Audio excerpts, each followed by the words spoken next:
Instagram లో ఒక message వచ్చింది నాకు. ప్రాణంగా ప్రేమించిన అన్న అమ్మాయిని, అట్లాంటిది నన్ను వదిలేసి ఇంకొకంతో తిరుగుతుంది అన్న అని మెసేజ్ చేసి, సరే తమ్ముడు నువ్వేం చేస్తావు అని అడిగిన. ఇంటర్మీడియట్ ఫస్ట్ ఇయర్ అన్నా అన్న.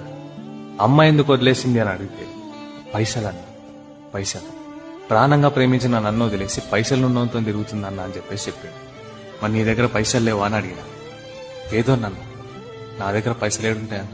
నా దగ్గర పైసలు లేని టైంలో కూడా నేను సండే క్యాటరింగ్ లకు పోయి పని చేసి పైసలు సంపాదించి మంచి మంచి గిఫ్ట్లు కొనిచ్చిన. అయినా నన్ను అర్థం చేసుకోకుండా ఇంకో దగ్గర పైసలు ఉన్నాయని చెప్పేసి వాంతో తిరుగుతుందన్నానని.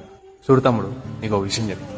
మీ అమ్మా నాన్న నీకు పైసలు ఇచ్చి కిరాణా సామాన్ తీసుకురమ్మని పంపించినప్పుడు, నువ్వు సామాన్ తీసుకుని ఇంటికి వచ్చినప్పుడు ఒక్కసారి ఆలోచించినావా?